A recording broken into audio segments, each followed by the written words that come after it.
Hola chicas, buenas tardes. Continuando con el capítulo Elementos pastorales de la evangelización juvenil, la lección que vamos a ver en esta semana se llama Nace una iglesia. La lectura la vamos a realizar en el libro de Hechos, en el capítulo 17, ahora del versículo 10 al versículo 15. Dice así: Inmediatamente los hermanos enviaron de noche a Pablo y a Silas hasta Berea, y ellos, habiendo llegado, entraron en la sinagoga de los judíos, y éstos eran más nobles de los que estaban en Tesalónica, pues recibieron la palabra con toda solicitud, escudriñando cada día las Escrituras para ver si estas cosas eran así.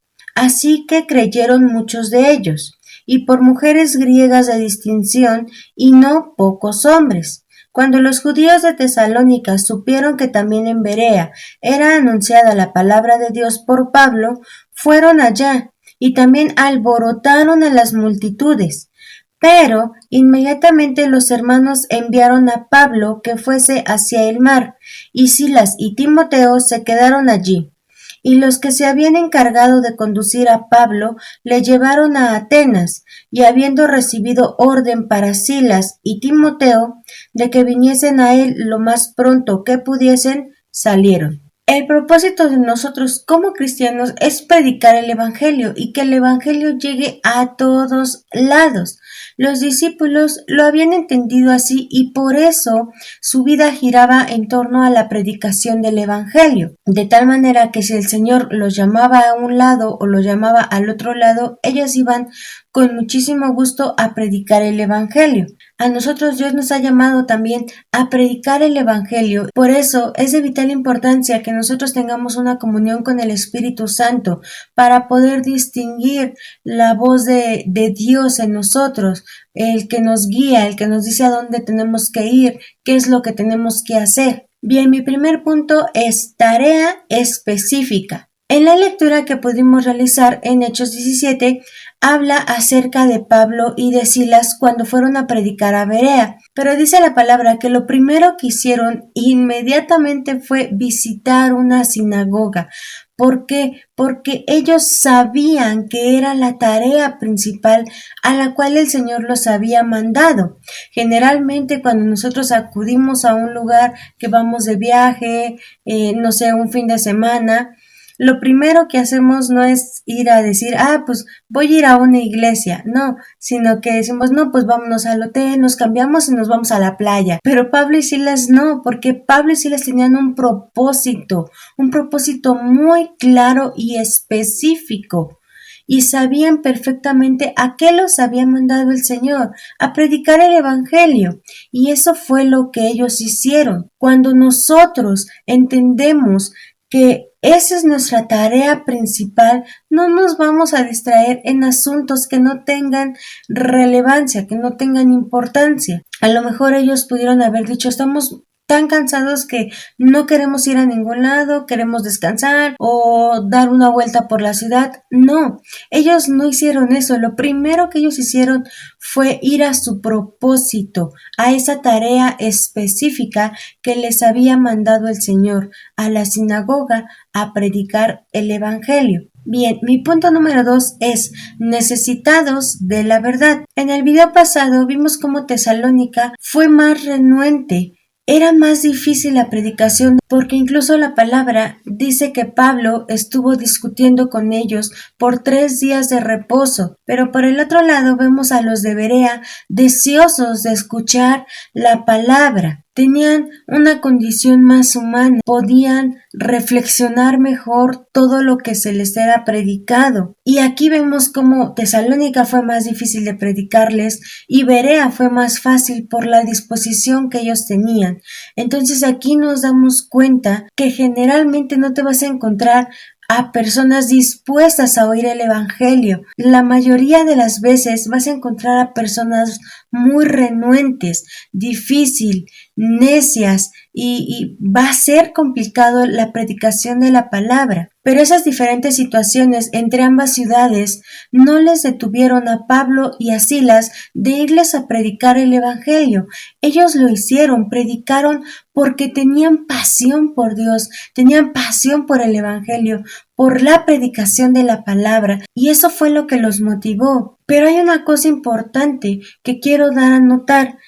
En el versículo 11 dice, pues recibieron la palabra con toda solicitud, escudriñando cada día las escrituras para ver si estas cosas eran así. El hecho de que cuando tú oyes un mensaje y lo pones bajo la escritura, o sea, vas y compruebas lo que el predicador o la persona dijo con las escrituras, no es una señal de que seas incrédulo, sino al contrario, es mucho mejor que cuando tú oigas un mensaje, vayas a las escrituras a comprobar ese mensaje, a comprobar que el contexto que te están diciendo es el correcto.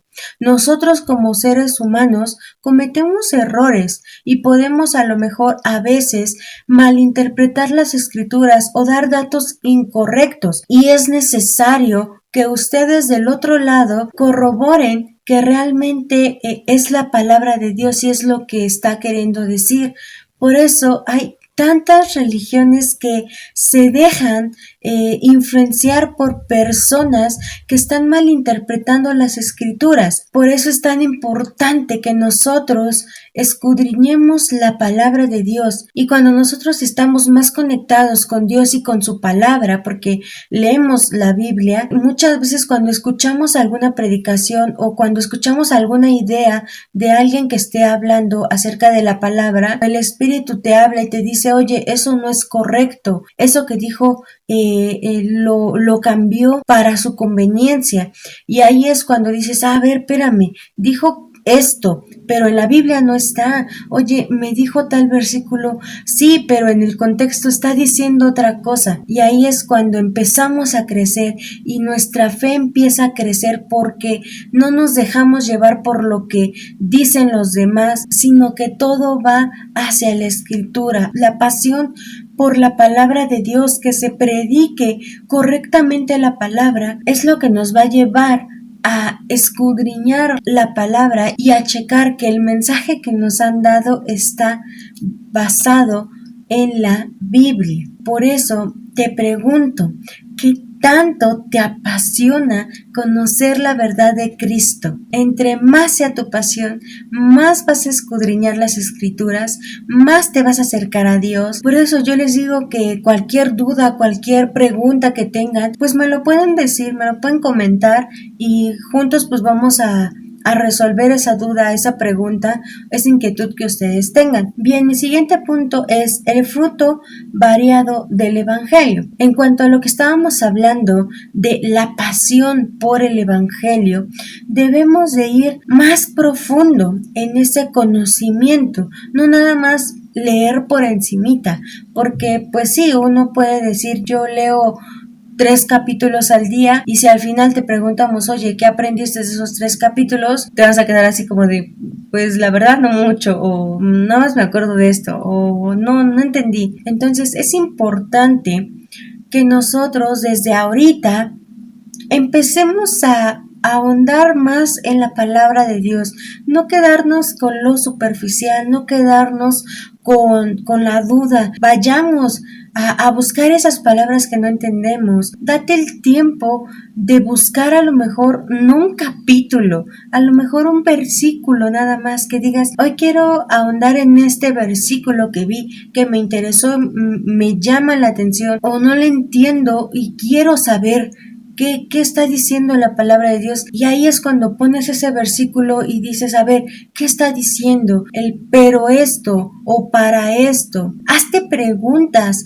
Cuando estés leyendo la palabra, haz preguntas interesantes. A lo mejor, ¿qué me está queriendo decir el Señor con esto? O en mi problema, ¿qué puedo sacar de esto? ¿Qué es lo que no debo de hacer o qué es lo que debo de hacer? No sé, preguntas no tan genéricas, sino que hacer preguntas más inteligentes para que tu mente empiece a trabajar más y empiece a querer buscar más, y el espíritu arda dentro de ti y te diga, sí, quiero más, dame más, necesito más conocimiento. Bueno, y aquí podemos ver en la lectura que un grupo grande de mujeres de origen gentil se convirtieron al Señor. se convirtieron al Evangelio. A lo largo del libro de Hechos podemos ver el papel tan importante que tenía la mujer, como por ejemplo Lidia o Priscila o Eunice y más mujeres. Y también podemos ver que la Biblia dice mujeres de distinción, o sea, mujeres importantes. O sea que aquí se nos está enseñando que el fruto que da el Evangelio es muy variado. Hay judíos, hay griegos, hay adinerados, hay personas pobres, personas que no fueron letradas y un sinfín de características que tiene cada persona. Y de estas diferentes personas es que se forma la iglesia. Por eso, y lo hemos visto, que no debemos de distinguir a las personas para ir a predicarles el Evangelio, no porque las veamos a lo mejor pobres o de alguna clase diferente, no les vamos a predicar el Evangelio. Claro que no, porque el Evangelio es poder para la salvación para todas las personas. Mi cuarto y último punto es la ofensiva de los incrédulos. El enemigo usa cualquier clase de artimañas para detener el Evangelio. Lo vimos en Tesalónica, cuando los judíos juntaron a hombres ociosos, hombres malos, para ponerle un freno a la predicación de la palabra. Y estos mismos judíos, cuando vieron que también en Berea se estaba predicando la palabra y que muchas personas se estaban convirtiendo, entonces hicieron lo mismo, vinieron a poner trabas, quisieron parar la predicación del Evangelio, y me imagino que con el mismo argumento. Y todo esto que hicieron los judíos tuvo como propósito alborotar a las personas. Y cuando hay ese alboroto, ese enredo entre sí están diciendo la verdad, no están diciendo la verdad, es que no es correcto lo que están diciendo, o es que sí es correcto lo que están diciendo, entonces la gente se enreda, se vuelve apática y ya dice, yo no me quiero meter en problemas y mejor me sigo quedando con lo que yo sé y con lo que yo creo. Pocas personas se ponen a meditar en si realmente lo que están diciendo de ese lado de los judíos es verdad, o lo que está diciendo Pablo es verdad. A pesar de esta situación que estaba viviendo Tesalónica con el alboroto, y en esta parte que vemos ahorita con Berea, el Evangelio se predicó. A pesar del alboroto, mucha gente se convirtió. Y de hecho, cuando los de Berea supieron que se estaba haciendo un alboroto, lo que hicieron fue mandar a Pablo al mar. Ellos actuaron rápidamente. Ellos frenaron esa oposición de la mejor manera. Y ya como conclusión les digo que al predicar nosotros el Evangelio, van a existir diferentes contextos, personas, situaciones, corazones, pensamientos y diferentes formas en las que van a tomar la palabra de Dios. Y muchas veces va a ser difícil que la otra persona sea agradable, que la otra persona sea receptiva a lo que estamos hablando, a lo que estamos predicando.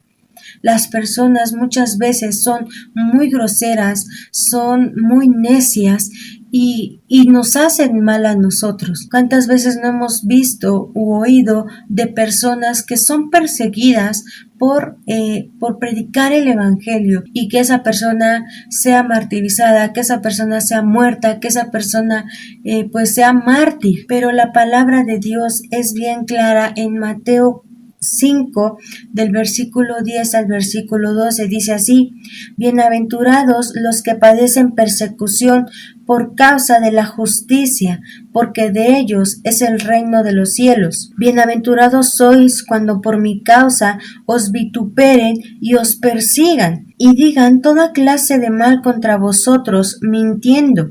Gozaos y alegraos, porque vuestro galardón es grande en los cielos, porque así persiguieron a los profetas que fueron antes de nosotros. La persecución por el Evangelio que nos hagan no debe ser sinónimo de enojo, no debe de ser causa de tristeza o de rencor hacia Dios porque nos están persiguiendo por su causa. Claro que no. La palabra dice: gócense y alégrense, porque vuestro galardón es grande en los cielos. A pesar de esas circunstancias, a pesar de que vamos a encontrar gente mala en el camino, debemos de orar por esa persona para que Dios toque su corazón y que también pueda él arrepentirse de sus pecados y nosotros seguir adelante y seguir predicando la palabra de Dios. Pero para poder seguir predicando la palabra de Dios debemos